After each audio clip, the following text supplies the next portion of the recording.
Hai, nama saya Gunawan. Saya Country Manager Indonesia di Amazon Web Services. Sesi khusus ini berfokus pada AWS Hyperlocal Industry Solution dan bagaimana AWS dapat membantu perusahaan memulai dengan cepat di area ini. Saya akan menjelaskan sedikit tentang tantangan yang ada baik secara bisnis ataupun teknis, serta solusi industri yang telah dikembangkan AWS untuk mengatasi tantangan tersebut. Kemudian akan bergabung dengan kami, Ray Frederick, CTO Traveloka, untuk berbicara tentang bagaimana Traveloka Eats memanfaatkan AWS Hyperlocal Industry Solution agar dapat meluncurkan layanan dengan cepat dengan pertimbangan potensi pertumbuhan yang cepat dan skalabilitas ke depannya. AWS Hyperlocal Industry Solution ini mencakup beberapa variasi contoh kasus, namun pada dasarnya menggunakan fondasi teknis yang serupa, tergantung dari berbagai tingkat optimalisasi pada setiap kasus. Contoh use case ini adalah layanan kurir seperti dokumen dan paket kecil lainnya, termasuk layanan pengiriman makanan dan bahan makanan yang telah menjadi sangat populer terutama selama masa pandemi. Bidang industri ini cukup ramai dengan perusahaan yang menawarkan berbagai tingkat diferensiasi untuk menarik pelanggan, restoran, dan pengemudi dengan menawarkan diskon dan insentif sebagai imbalan terhadap kesetiaan pelanggan mereka. Karena industri yang sangat kompetitif, penting untuk terus meningkatkan efisiensi platform karena ini mempengaruhi insentif pengemudi serta pengalaman pelanggan sebagai pengguna akhir. Ini adalah sesuatu yang akan saya bahas saat kita membahas solusi industri nanti. Kemudian salah satu hal yang penting adalah cara mengantisipasi fraud atau kasus penipuan. Ini membutuhkan pengumpulan data dalam skala besar dan analisa yang cepat dan tepat untuk mendapatkan gambaran menyeluruh dan kemudian mengidentifikasi pola perilaku pengguna tertentu dan kemudian diselidiki secara proaktif sebelum masalah menjadi lebih besar. AWS Hyperlocal Industry Solution adalah solusi open source yang pada intinya menggunakan arsitektur berbasis peristiwa untuk menyediakan kemampuan dasar sebagai berikut. Pertama, pelacakan dan pencarian pengemudi. Solusi ini memungkinkan pengemudi mengirimkan data lokasi mereka secara real time menggunakan protokol MQTT. Di back-end, kami menggunakan AWS IoT untuk menerima pesan MQTT dan merutekan sesuai dengan jenis pesanannya. Kemudian dengan arsitektur serverless, solusi ini dapat ditingkatkan untuk melayani ribuan atau puluhan ribu driver yang mengirimkan data real-time secara bersamaan. Pencarian driver dapat dilakukan dengan menggunakan algoritma berbasis radius atau area geospasial poligon yang lebih kompleks untuk akurasi dan perincian yang lebih baik. Kedua, kemampuan geofencing. Geofencing ini dilakukan dengan dinamis berdasarkan life cycle pesanan dan lokasi driver. Events atau order dibuat agar komponen-komponen order berikutnya dapat disesuaikan dengan geofencing event tersebut. Misalnya, informasi diberikan ke restoran bahwa pengemudi sudah dekat atau memberitahu pelanggan saat pengemudi akan tiba. Kemudian, kemampuan yang penting adalah optimalisasi baterai. Pelacakan GPS di ponsel adalah aktivitas yang sangat memakan daya. Kami membuat solusi ini mudah dikonfigurasi dengan memungkinkan penyesuaian frekuensi pengumpulan data GPS dan frekuensi pengirimannya.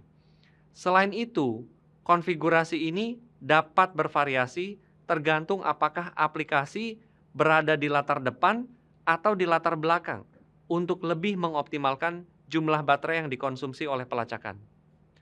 Solusi Hyperlocal Industry ini dilengkapi dengan mock-up sistem manajemen pesanan untuk mendemonstrasikan proses dari ujung ke ujung. Setiap pelanggan yang menggunakan solusi ini perlu menyediakan manajemen pesanan mereka sendiri dengan memanfaatkan Amazon Event Bridge. Untuk mendukung puluhan ribu pengguna yang mencakup pengemudi, pelanggan akhir, dan pemasok seperti restoran, kami memilih untuk menggunakan IoT sebagai dasar dari solusi ini, yang memungkinkan solusi kami untuk mendukung komunikasi dua arah dengan latensi rendah dan memungkinkan data dirutekan ke layanan yang tepat secara loosely coupled. AWS menawarkan layanan solusi Internet of Things untuk menghubungkan dan mengelola miliaran perangkat.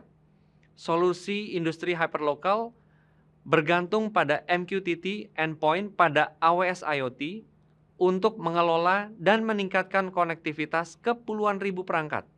Selain itu, aturan dan tindakan AWS IoT digunakan oleh solusi ini untuk mengarahkan pesanan ke layanan yang tepat untuk ditindaklanjuti.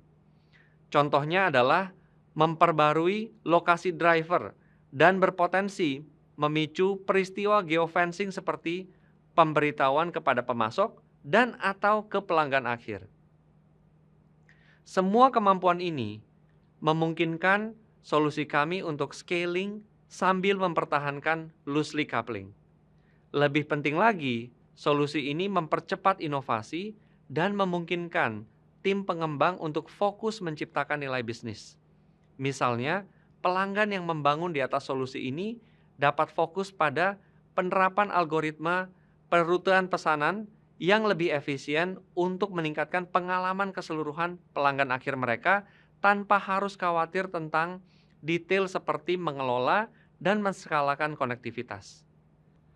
Di atas layanan dasar yang disampaikan sebelumnya, kami membangun kemampuan yang fokus pada ekspansi serta efisiensi keseluruhan dalam platform sebagai berikut. Pertama, mendukung koneksi ke multiple provider untuk memungkinkan perusahaan offloading sebagian dari pengiriman mereka ke mitra logistik lainnya. Ini dapat dikontrol lebih lanjut sesuai lokasi geografis serta persentase total pesanan. Misalnya, kirim 30% pesanan di Bandung ke mitra A, sedangkan 70% sisanya ke mitra B.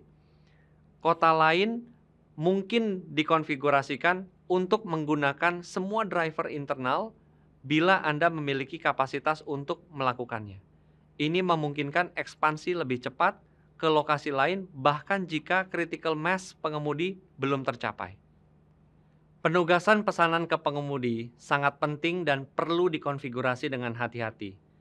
Apakah Anda menugaskan pengemudi untuk memesan secepat mungkin atau meminimalkan waktu pengiriman? Apakah Anda menetapkan banyak pesanan kepada pengemudi atau mendistribusikan pesanan secara adil di antara pengemudi? Apakah Anda memberi insentif kepada pengemudi baru atau memprioritaskan pengemudi berdasarkan kinerja sebelumnya? Ada berbagai faktor yang perlu dipertimbangkan sebelum pesanan diberikan kepada pengemudi. Kami juga memahami bahwa perusahaan yang berbeda akan memprioritaskan faktor yang berbeda, sehingga kami menambahkan fleksibilitas dalam solusi ini untuk memungkinkan custom rule diterapkan ke dalam sistem dispatcher. Kami menggunakan kerangka kerja open source yang disebut OptaPlanner, solusi berbasis AI, untuk menentukan aturan ini dan menerjemahkan berbagai prioritas ke dalam sistem penilaian yang dapat dihitung saat pesanan masuk. Ini adalah bagian utama dari efisiensi platform. Menyeimbangkan berbagai faktor yang bersaing dengan benar akan mengoptimalkan waktu pengemudi yang menghasilkan insentif yang lebih baik dan diterjemahkan menjadi pengemudi yang bahagia. Di samping itu, waktu pengiriman yang lebih cepat ke pelanggan akhir yang menghasilkan loyalitas pada platform dan peringkat yang baik untuk pengemudi. Ini menciptakan efek flywheel jika dilakukan dengan benar. Jadi saya mengajak Anda untuk mencoba solusi kami sekarang. Ini adalah solusi open source dan tersedia di repositori GitHub kami.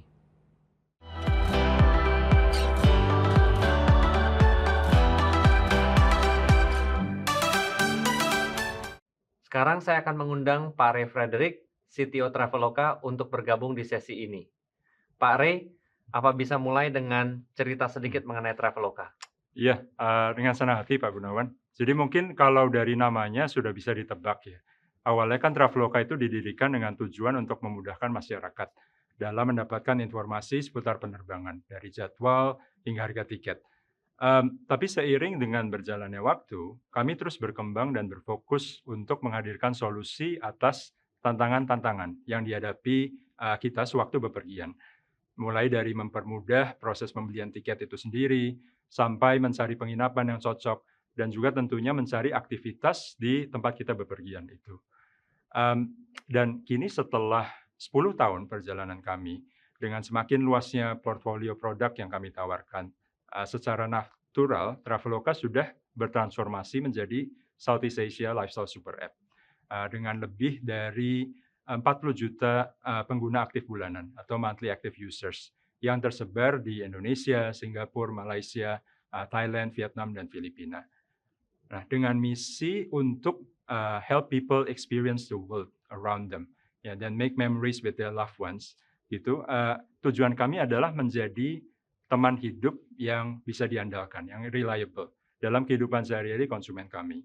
Misalnya untuk karyawan yang ingin bersantai setelah lelah seminggu bekerja, bisa langsung pilih treatment melalui inventory beauty dan spa kami. Atau mungkin di zaman sekarang sebaliknya, banyak yang working from home, tidak sempat untuk masak, bisa langsung pesan untuk Traveloka Eats Delivery, untuk diantar makanan untuk seisi rumah. Tidak hanya itu Pak, untuk yang beli asuransi, untuk melindungi diri sendiri dan keluarga, bayar tagihan, ingin menabung emas, sampai memesan tes COVID-19, bahkan main game dengan gratis, semuanya ada di Traveloka. Ya, jadi selain itu, tidak hanya itu, komitmen kita untuk menghadirkan produk dan layanan yang menjawab kebutuhan lifestyle harian para konsumen, kami juga berkomitmen untuk berkontribusi terhadap perekonomian nasional. Salah satunya dengan membantu jutaan partner dan mitra kami, termasuk UMKM, dalam bisa mendigitalisasi produk mereka, sehingga bisa menjangkau lebih banyak konsumen. Nah, sangat menarik perjalanan Traveloka dari yang travel kemudian jadi lifestyle super app ya Pak ya. Dan tentunya 2 tahun terakhir COVID terus pastinya berdampak pada pariwisata dan juga tentunya traveling dan lifestyle experience juga Pak. Nah, apa yang dilakukan oleh Traveloka kalau boleh Pak Ray cerita bagaimana untuk menghadapi tantangan tersebut Pak? Iya, jadi tidak bisa dipungkiri ya Pak, waktu COVID-19 itu mulai masuk ke Indonesia, tentunya dampaknya sangat terasa ya, terutama di bidang travel dan turisme, ya. Nah, salah satu inisiatif yang kami lakukan waktu itu adalah mengembangkan kapabilitas FinOps kami. Jadi waktu itu tidak hanya bagaimana kami mengoptimalisasikan cost waktu itu, tapi juga bagaimana kami bisa mengatur dan memprediksi cloud spend itu dengan lebih strategis. Selain itu, kami juga melihat bahwa situasi ini semakin mendorong kami untuk gencar berinovasi. Bagaimana kami bisa menyesuaikan layanan-layanan agar tetap relevan dengan kebutuhan konsumen yang terus berubah. Ya, jadi banyak sekali produk dan layanan yang kami lancarkan, kami perkenalkan sewaktu pandemi ini. Salah satunya adalah ekspansi dari produk Traveloka Eats. Menarik nih Pak, dari yang traveling kemudian meluncurkan produk Traveloka Eats dalam waktu singkat. Kalau boleh cerita sedikit lebih detail lagi mengenai ekspansinya untuk pesanan layan antar seperti Traveloka Eats ini. Iya Pak. Jadi mungkin untuk konteks awal, sebenarnya Traveloka ini sudah berkecimpung di bidang F&B lumayan lama, bahkan sebelum pandemi. Produk kami pertama waktu itu adalah Eats Voucher, ya, jadi yang dirilis sekitar pertengahan 2018. Melalui produk ini konsumen bisa beli voucher untuk restoran ya, untuk dine in di sana dengan harga yang spesial. Nah, waktu itu ternyata product market fit untuk ini adalah ya cukup baik ya, dan respon yang kami terima juga sangat positif karena benefit yang didapatkan oleh pengguna itu real time. Jadi kan kalau mungkin kita sedang jalan-jalan, melihat ada restoran yang kita ingin makan, kita bisa dine in, langsung beli voucher dengan potongan yang harga yang lumayan signifikan nominalnya Pak. Ya, tapi waktu pandemi itu datang mulai tahun 2020, seperti yang saya sebut tadi kan tidak hanya travel dan turisme, tapi juga merchant partner restoran dari kami ini boleh dibilang kesulitan berusaha ya Pak. Karena kan waktu itu hanya sektor kritikal dan esensial yang bisa beroperasi. Nah, dari sini kami coba untuk mengganti strategi. Jadi di mana produk yang tadinya hanya bisa dinikmati dengan orang berkunjung langsung, harus dine-in, kini bisa digunakan tanpa orang harus keluar rumah. Ini yang menjadi latar belakang lahirnya Traveloka Eats Delivery. Ya, seperti kita ketahui bahwa layanan pesan antar ini kan bukan yang pertama kali oleh Traveloka gitu ya, tapi tentunya untuk masuk ke area yang sudah kompetitif seperti ini pasti banyak tantangannya. Iya. Bagaimana Traveloka menghadapinya, Pak? Iya, iya. Jadi sejak pertama diluncurkan, Pak, sebenarnya Traveloka Eats Delivery mendapatkan respon yang sangat baik dari masyarakat ya. Tapi dari perjalanan kami di bidang layanan antar makanan ini, kami juga terus melihat bagaimana kami bisa memposisikan diri sebagai aplikasi pilihan para konsumen ketika ingin memesan makanan. Dan ini mencakup banyak jalan, banyak cara, dimulai dari komitmen kami untuk terus memperluas jaringan kemitraan dengan berbagai restoran, membagikan konten food review di sosial media. Kami juga berusaha untuk senantiasa hadir serelevan mungkin untuk para pengguna kami. Kalau dari sisi aplikasinya, kami menggunakan membuat segmen recommended for you, ya, sehingga para konsumen bisa mendapatkan rekomendasi makanan dan restoran yang sesuai dengan selera mereka.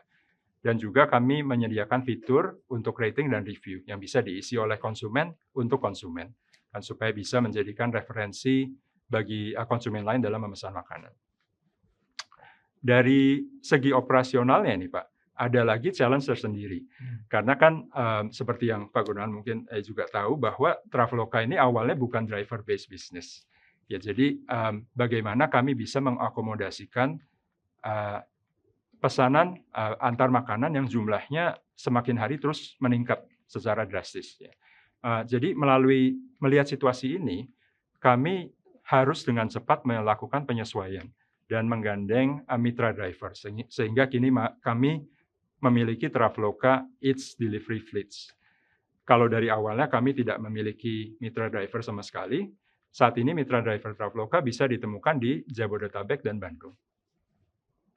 Iya, bagaimana pendapat Pak Ray mengenai AWS dalam kami membantu Traveloka untuk memulai layanan Traveloka Eats ini, Pak? Ya, jadi sebagai long-standing strategic partner kami, Pak, AWS sangat membantu dalam Traveloka mengembangkan produk Eats Delivery ini. Kalau bisa saya sorot gitu, mungkin ada dua hal yang utama. Yang pertama adalah bagaimana AWS itu membantu menghubungkan Traveloka dengan industry experts dan bahkan juga dengan klien dari AWS lain yang sudah sebelumnya meluncurkan layanan seperti ini. Nah, ini sangat membantu kami untuk lebih mengerti seluk-beluk dari layanan pesan antar makanan, suatu domain yang sebenarnya sangat kompleks ya Pak, sehingga juga mempercepat proses development dari Traveloka Eats Delivery ini. Kemudian yang kedua, yang mungkin lebih teknikal sifatnya, itu ada AWS Prototyping Team yang juga sangat membantu dalam menentukan berbagai hal Pak. Jadi contohnya pemilihan teknologi stack, pilihan-pilihan arsitektural, dan juga bersama kami membuat proof of concept bersama. Ya. Nah ini juga yang membantu kami untuk meningkatkan skala bisnis Traveloka Eats Delivery dengan cepat. Menarik Pak Ray, terima kasih kepercayaannya untuk AWS. Seberapa cepat kalau menurut Pak Ray mulai dari tahapan POC, proof of concept, uji coba sampai ke tahapan produksi dan peluncuran layanannya, Pak? Iya, kalau mempertimbangkan domain food delivery yang sangat kompleks ya Pak, boleh dibilang kami bergerak sangat cepat, tentunya juga dengan bantuan AWS. Kan jadi kami mulai bekerja sama dengan AWS Prototyping Team itu sekitar April 2021, di mana Prototyping Team membantu kami untuk pemilihan tech stack, architectural best practices untuk membuat proof of concept bersama-sama. Nah, proof of concept inilah yang menjadi landasan kami untuk membuat production ready application. Jadi kami bisa merilis Traveloka Eats itu sekitar bulan Oktober 2021. Jadi hanya sekitar 5-6 bulan saja, Pak. Thank you, Pak Ray. Apa ada insight mengenai rencana Traveloka lebih lanjut terhadap layanan pengiriman Traveloka Eats ini, Pak? Sebagai Southeast Asia Lifestyle Super App, kami berkomitmen untuk terus menghadirkan produk dan layanan yang relevan dengan kebutuhan konsumen maupun stakeholders kami yang lain, seperti para mitra. Tapi khususnya untuk delivery services, Kami melihat masih banyak potensi yang dapat digali, Pak, terutama dengan terusnya meningkat demand konsumen ya, di layanan, di tengah pandemi ini dan juga seterusnya. Untuk itu kami akan terus berinovasi, dan tentunya berkolaborasi juga dengan berbagai mitra untuk memenuhi demand konsumen kami, termasuk dengan menyediakan layanan Eats Delivery di berbagai kota di Indonesia. Satu lagi Pak Gunawan, jadi selain ini mungkin ada yang, banyak yang belum tahu saat ini ya. Saat ini Traveloka juga mulai merambah ke industri Q-commerce.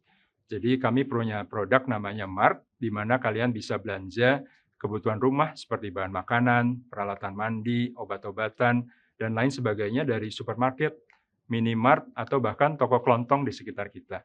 Ya, dan barang-barang ini akan diantarkan langsung ke pintu rumah. Konsepnya masih sama dengan Traveloka Eats Delivery, jadi intinya kami ingin mempermudah kehidupan banyak orang.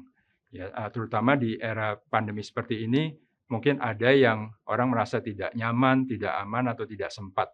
Nah, jadi ya tidak usah keluar rumah, kami yang akan mengantarkan ke rumah, gitu ya. Dan juga sebagai teman hidup, Traveloka kini hadir untuk membantu mereka supaya tetap bisa memenuhi kebutuhan sehari-harinya melalui aplikasi dan jasa yang kami tawarkan. Jadi tinggal hanya tap saja. Nah, itu you get it before you know it. Wow, terima kasih Pak Rey untuk ceritanya dan sangat inspiratif dan juga menunjukkan bagaimana Traveloka bisa beradaptasi dengan cepat dan juga tentunya kami berharap untuk bisa berkolaborasi dengan Traveloka lebih banyak lagi ke depannya, Pak. Ya, sama-sama Pak Gunawan. Suatu kehormatan juga bagi kami untuk bisa berbagi perjalanan kami di sini. Terima kasih. Untuk meringkas, ada berbagai use cases penggunaan yang berbeda dalam konteks hyperlokal seperti layanan kurir, layanan pengiriman makanan, dan bahan makanan, namun semua menggunakan core technology stack yang serupa. Anda dapat memulai dengan cepat dengan memanfaatkan AWS Hyperlocal Industry Solution yang berbasis open source. Hal ini memungkinkan Anda untuk fokus pada membedakan fungsionalitas yang dapat membuat bisnis Anda stand out di pasar yang sangat kompetitif. Terima kasih untuk semua yang menghadiri sesi ini. Untuk mendapatkan pengalaman langsung dengan AWS, Anda dapat mengakses pelatihan digital yang dibuat oleh para pakar AWS. Anda juga dapat menghadiri kelas yang dipandu langsung oleh instruktur kami dan Anda dapat belajar cara merancang, menerapkan, dan mengoperasikan aplikasi yang aman, hemat biaya, dengan tingkat ketersediaan yang tinggi di AWS. Anda dapat memvalidasi keahlian teknis Anda dengan AWS dengan mengikuti ujian praktek dalam membantu Anda mempersiapkan diri untuk sertifikasi AWS.